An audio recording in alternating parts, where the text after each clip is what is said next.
नमस्कार विद्यार्थियों। आज हम अतीत का छठा अध्याय यानी कि देसी जनता को सभ्य बनाना और राष्ट्र को शिक्षित करना पाठ का अध्ययन करेंगे। अगर इससे पूर्व की बात की जाए तो हमने देखा कि व्यापार से साम्राज्य तक कंपनी की सत्ता स्थापित होती है। तो इस पाठ में हमने पढ़ा कि कैसे ईस्ट इंडिया कंपनी भारत में आती है और अपनी सत्ता को धीरे धीरे व्यापार से साम्राज्य तक ले जाती है। फिर हमने बंगाल से होते हुए भारत की अगर स्थिति देखी जाए तो हम देखेंगे कि ईस्ट इंडिया कंपनी ने यहाँ बंगाल पर अपना अधिकार जमाते हुए सीधे फिर मैसूर का युद्ध होते हैं, फिर मराठाओं को हराते हुए राजस्थान होते हुए ये पंजाब तक पहुँचती है। इस प्रकार से पूरे भारत पर अपना एकाधिकार कर लेती हैं और पूरे भारत पे अपना साम्राज्य का विस्तार कर लेती है। फिर धीरे धीरे वो ग्रामीण क्षेत्रों की ओर रुख करती है। और ग्रामीण क्षेत्रों की बात की जाए तो यहाँ हम पढ़ेंगे कि उन्होंने स्थायी बंदोबस्त की बात की, महलवाड़ी व्यवस्था की बात की और रेतवाड़ी व्यवस्था की बात की। ये उन्होंने अपने राजस्व को बढ़ाने के लिए बहुत सारे, क्योंकि अंततः उनका एक ही लक्ष्य था कि भारत से ज़्यादा धन ब्रिटेन के लिए ले जाया सके, इसलिए उन्होंने राजस्व व्यवस्था पर ज़्यादा फोकस किया। इसके बाद हम देखेंगे कि जैसे नील की खेती का भी हम जिक्र करेंगे।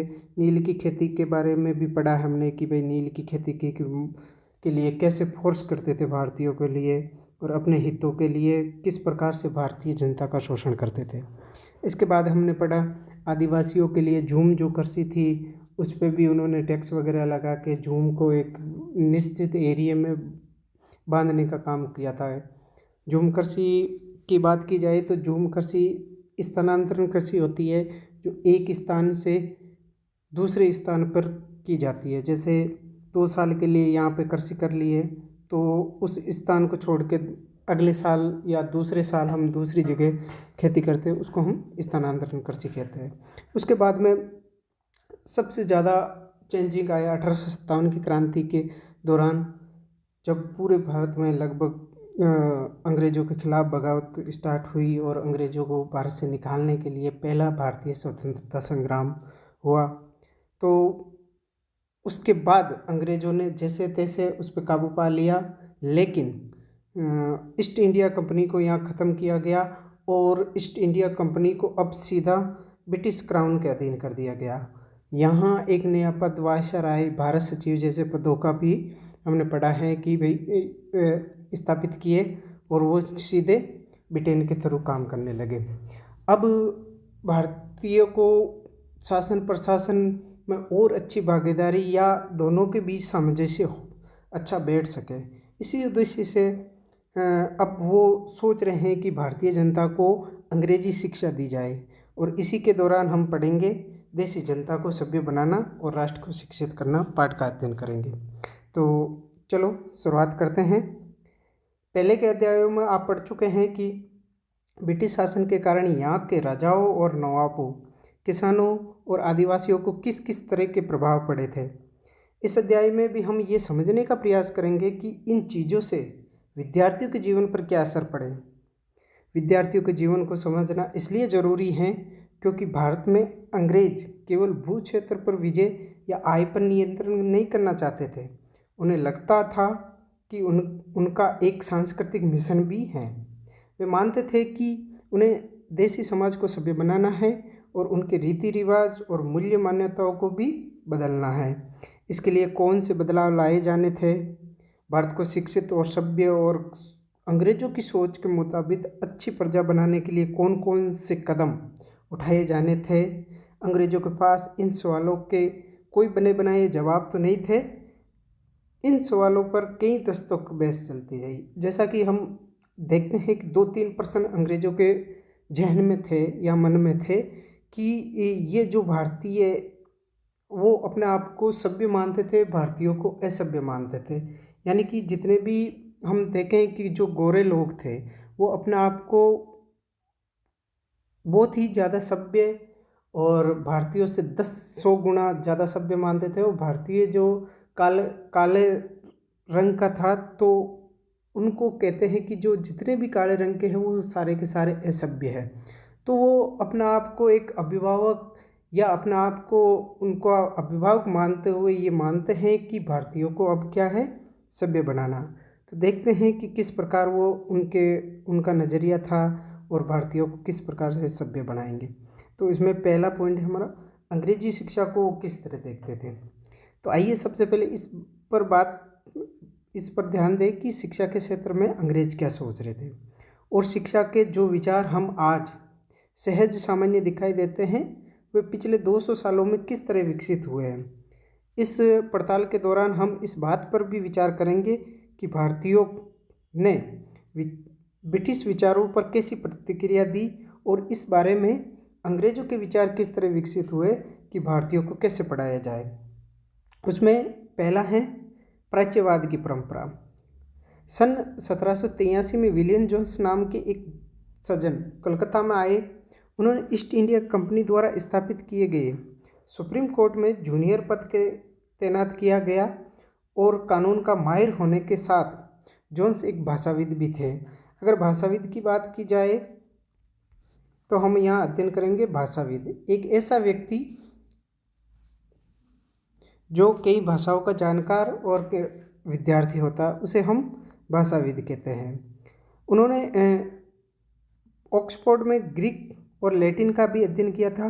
वे फ्रेंच और अंग्रेजी भी जानते थे। वे अपने एक दोस्त से अरबी सीखने के अलावा फारसी भी सीख चुके थे। अगर दोस्त की बात की जाए तो इस पिक्चर में आप देख सकते हैं विलियम जोन्स फारसी भाषा सीख रहे हैं अपने दोस्त से, ये वाली पिक्चर की बात की जाए। इसके बाद हम बात करेंगे कलकत्ता में आने के बाद वे घंटों संस्कृत विद्वानों के साथ बैठकर उनसे संस्कृत की बारीकियाँ, उनकी व्याकरण और संस्कृत के काव्यों का अध्ययन करने लगे थे। कुछ ही समय में उन्होंने कानून, दर्शन, धर्म, राजनीति, नैतिकता, अंकगणित, चिकित्सा विज्ञान और अन्य विज्ञानों की प्राचीन भारतीय पुस्तकों का अध्ययन शुरू कर दिया। जोन्स ने पाया कि उस समय कलकत्ता में तैनात बहुत सारे अंग्रेज अफसर भी उनके जैसी ही दिलचस्पियाँ रखते थे, जिसमें बात की जाए तो हेनरी थॉमस कोलब्रुक और नेथलियन हॉलहैंड भी भारतीय भाषा सीखकर संस्कृत और फारसी रचनाओं का अंग्रेजी में अनुवाद कर रहे थे और प्राचीन भारतीय विरासत को समझने के प्रयास में लगे हुए थे। इन लोगों के साथ मिलकर जोन्स ने एशियाटिक सोसाइटी ऑफ बंगाल का गठन किया और एक शोध पत्रिका का भी प्रकाशन किया, जिसका नाम रखा उन्होंने एशियाटिक रिसर्च नामक शोध पत्रिका का प्रकाशन शुरू किया। जोन्स और कोलब्रुक भारत के प्रति एक खास तरह का रवैया रखते थे। वे भारत और पश्चिम दोनों की प्राचीन संस्कृतियों के प्रति गहरा आदरभाव रखते थे। उनका मानना था कि भारतीय सभ्यता प्राचीन काल में ही अपने वैभव शिखर पर थी, परंतु बाद में उसका पतन होता गया। उनकी राय में भारत को समझने के लिए प्राचीन काल में लिखे गए यहाँ के पवित्र और कानूनी ग्रंथों को खोजना और समझना बहुत जरूरी था। उनका मानना था कि हिंदुओं और मुसलमानों के असली विचारों व कानूनों को इन्हीं रचनाओं के जरिए समझा जा सकता है और इन्हीं रचनाओं के पुनः अध्ययन से ही भारत के भावी विकास का आधार पैदा हो सकता है। इस तरह जोन्स और कोलब्रुक दोनों ही प्राचीन ग्रंथों को ढूंढने, उनके व्याख्या करने, अनुवाद करने और ज़्यादा से ज़्यादा लोगों तक अपने नतीजे पहुंचाने में जुट गए। उन्हें विश्वास था कि ये परियोजना न केवल अंग्रेजों को भारतीय संस्कृति सिखाने में मदद देगी, बल्कि भारतीयों को भी अपनी विरासत को दोबारा अपनाने और अतीत के लुप्त वैभव को समझने में मदद देगी। इस प्रक्रिया में अंग्रेज भारतीय संस्कृति के अभिभावक और मालिक दोनों की भूमिका निभा रहे थे। इन प्रयासों और विचारों से प्रभावित होकर कंपनी के बहुत सारे अधिकारियों ने दलील दी कि अंग्रेजों को पश्चिमी ज्ञान के बजाय भारतीय ज्ञान को प्रोत्साहन देना चाहिए। वे चाहते थे कि प्राचीन भारतीय ग्रंथों के अध्ययन को प्रोत्साहित करने और संस्कृत, फारसी काव्य और काव्य पढ़ने के लिए संस्थानों की स्थापना की जानी चाहिए। इन अधिकारियों को ये भी मानना था कि हिंदुओं और मुसलमानों को वही पढ़ाया जाना चाहिए जिससे वे पहले से परिचित हैं और जिसे वे आदर और महत्व देते हैं। इन्हें अनजाने विषयों की शिक्षा न दी जाए। इन अफसरों की राय में केवल तभी अंग्रेज देशी जनता को सभ्य बनाने और राष्ट्र को शिक्षित करने का दिल जीत सकते हैं। केवल अजनबी शासक अपनी प्रजा से आदर की उम्मीद कर सकते हैं। इस बात का अध्ययन करते हुए 1781 में अरबी, फारसी, इस्लामी कानून का अध्ययन को बढ़ावा देने के लिए कलकत्ता में एक मदरसा खोला गया और 1791 में बनारस में हिंदू कॉलेज की स्थापना की गई ताकि वहाँ के प्राचीन ग्रंथ की शिक्षा दी जा सके और देश का शासन चलाने में मदद मिले। परंतु कंपनियों के सभी अफसर इन विचारों से सहमत नहीं थे। इनमें से बहुत सारे प्राच्यवादी कटु आलोचक थे। अगर बात की जाए यहाँ इस चित्र की, तो वॉरेन हेस्टिंग का स्मारक चित्र है ये। इसमें इस चित्र से पता चलता है कि भारत में ब्रिटिश सत्ता के बारे में प्राच्यवादी किस तरह से सोचते थे। आप यहाँ देख सकते हैं कि सबसे ऊपर हेस्टिंग की भव्य प्रतिमा है और प्राच्यवादियों के भारी समर्थक थे। उनके एक तरफ पंडित और दूसरी तरफ नीचे बैठा हुआ मुंशी दिखाई दे रहा है। हेस्टिंग तथा अन्य प्राच्यवादी भारतीय विद्वानों से विभिन्न भारतीय भाषा सीखना चाहते थे। उन्हें कई बार केवल बोलियां समझते और वर्नाकुलर नाम दे देते थे। स्थानीय रीति रिवाजों और कानूनों के बारे में जानना चाहते थे और भारतीय प्राचीन ग्रंथों के अनुवाद और व्याख्या में मदद चाहते थे। हेस्टिंग ने पहल करके कलकत्ता मदरसे की स्थापना की और उनमें विश्वास था कि यहाँ के प्राचीन रीति रिवाज और यहाँ की ज्ञान संपदा ही भारतीय में ब्रिटिश शासन का आधार होना चाहिए। अगर बात की जाए प्राच्यवादियों की, तो हम बात करेंगे प्राच्यवादियों की। तो यहाँ आप देख सकते हैं प्राच्यवादियों का मतलब होता है एशिया की भाषा और संस्कृति का गहन अध्ययन का गहन ज्ञान रखने वाले लोगों को हम प्राच्यवादी कहते हैं। मुंशी की बात की जाए तो आप देख सकते हैं मुंशी ऐसा व्यक्ति जो फारसी पढ़ना लिखना जानता हो और वर्नाकुलर आम तौर पर अगर देखा जाए तो ये शब्द आमतौर पर मानक भाषा से अलग किसी स्थानीय भाषा या बोली के लिए इस्तेमाल किया जाता था।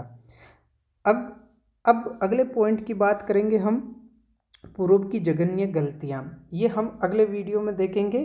तो हमने आज देखा है कि भाई जो भी प्राच्यवादी थे वो ये चाहते थे कि जो भारतीय शिक्षा है वो भारतीय जो प्राचीन ग्रंथ है, भारतीय जो प्राचीन इनकी भाषा है, उन्हीं को मॉडिफाई करते हुए उन्हीं के ग्रंथों में उन्हीं की रीति रिवाजों को आगे बढ़ाते हुए उनको शिक्षा देने के पक्षधर थे। लेकिन हम अगले वीडियो में ये पढ़ेंगे कि जो प्राच्यवादी है इनके भी बहुत सारे जो लेखक थे वो कटु आलोचक थे, जो इस पक्ष में नहीं थे कि वही भारतीय जो प्राचीन जो संस्कृत भाषा रही है, फारसी रही है, जो भी है उनके पक्ष में नहीं थे कि भाई जो प्राचीन ग्रंथ वगैरह है उनका अध्ययन किया जाए।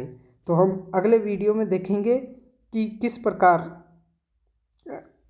अंग्रेज भारतीय ग्रंथ, भारतीय भाषा इनका क्या करते हैं, विरोध करते हैं या आलोचना करते हैं। तो आज के लिए धन्यवाद।